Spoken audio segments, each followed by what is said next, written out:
Salam. Dalam perang Suriah itu di Indonesia, provokator-provokator terutama dari kalangan Wahabi itu memprovokasi itu. Ya, orang-orang Indonesia supaya berangkat ke Suriah. Ya, mereka memprovokasi bahwa rejim Assad itu zalim, dia membunuhi rakyatnya. Dan rejim Assad itu Syiah, dia membunuhi rakyatnya yang Sunni. Ya, di masjid-masjid itu mereka berkeliaran, berceramah-ceramah, memprovokasi. Ya, memang provokasi itu tadi itu ada aspek industri agama juga, maksudnya sambil cari duit juga. Sebab ketika mereka memprovokasi, mereka minta sumbangan itu. Dan kita sudah tahu bersama, ya memang ada yang dikirim mungkin, tapi sebagian besar juga masuk kantong mereka. Nah, inilah menyedihkan bahwa peperangan itu menjadi sumber mata pencaharian. Peperangan itu yang terjadi di belahan dunia Islam menjadi sumber bagaimana mengeruk harta orang Islam yang ada di Indonesia. Karena orang Islam Indonesia ini ada 270 juta, adalah pangsa yang sangat besar untuk mendapatkan dana dari hasil provokasi yang terkait dengan peperangan. Maka banyak dana umat Islam tersedot untuk tadi itu dikirim ke perang Suriah. Tapi lagi-lagi tadi itu banyak orang curiga, separuh itu masuk ke kantong penceramah-penceramah itu.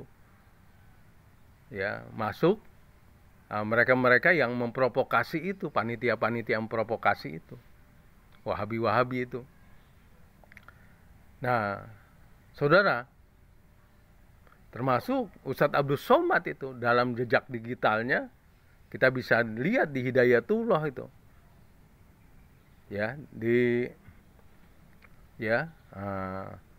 di channel Hidayatullah itu kita bisa melihat, di majalah Hidayatullah.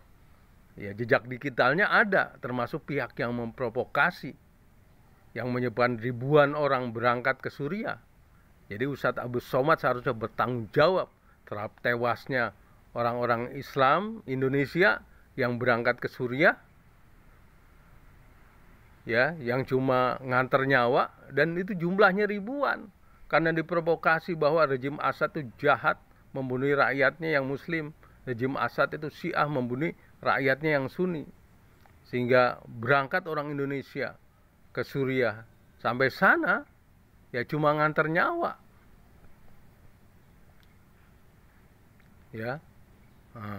Kita tahu itu jejak digitalnya ada. Nah, itu dalam perang Suriah. Nah, dalam perang Israel Palestina ini, kalau ini kan kita meyakini kalau ini perang antara penjajah dan yang dijajah. Memang kita yakini kalau ini penjajahnya adalah Israel, yang dijajah adalah Palestina. Memang bangsa Indonesia harus menyuarakan itu di masjid-masjid, di medsos itu disuarakan tentang penjajahan yang harus hilang ini di muka bumi di abad ke-21 ini, penjajahan terakhir, yakni dijajahnya Palestina oleh Israel yang sudah 75 tahun ini.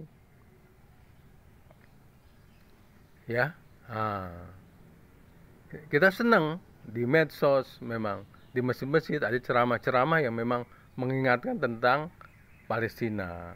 Tapi kembali ya penceramah-penceramah atau juga ya gerakan-gerakan yang mencari dana untuk ke sana, ya hendaklah janganlah ya menggunakan peperangan untuk ya kekayaan diri sendiri. Artinya uang itu benar-benar nyampe ke sana, ya jangan dimanfaatkan lagi seperti perang Suriah, ya. Jadi seperti itu. Jadi kembali. Nah, yang jadi persoalan adalah mengapa dalam perang Suriah ini ya bisa ribuan orang Indonesia nih, ya mungkin puluhan ribu ya yang berangkat ya ke Suriah, bisa itu ke luar negeri, ya. Dan mereka akhirnya bertempur dalam perang Suriah. Padahal perang Suriah itu ya didesain buat kepentingan Israel dan bandar industri senjata Amerika. Tapi dalam perang ya Israel Palestina, kenapa orang Indonesia tidak bisa sampai ke Palestina untuk membela rakyat Palestina? Nah, perbedaannya adalah tadi itu. Ya, kalau perang Suriah itu ya American Gang ya yang mengatur, merekayasa.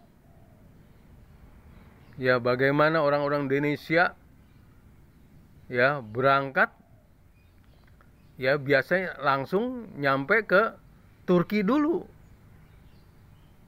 Nah, kita tahu Turki itu ya janganlah ditutup-tutupi. Turki itu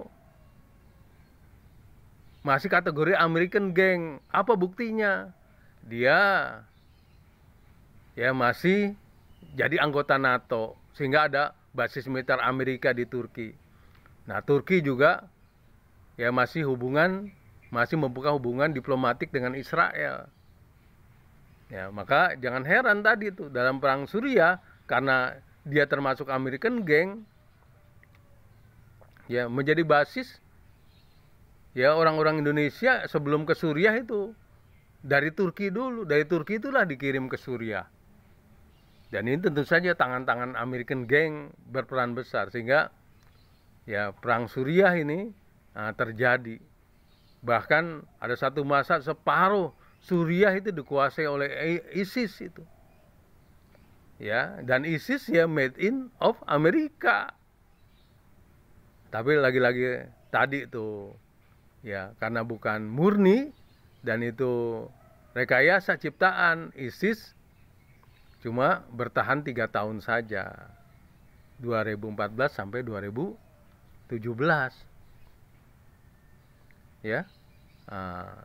Jadi kembali itu. Nah, kalau dalam perang Israel Palestina yang berkepentingan ya adalah ya untuk Amerika untuk membackup Israel, maka sulit orang Indonesia nyampe ke sana. Dalam perang Suriah difasilitasi oleh American Gang karena untuk melemahkan Suriah yang memang sedang berperang dengan Israel, masih bermusuhan dengan Israel. Nah, kalau Palestina dan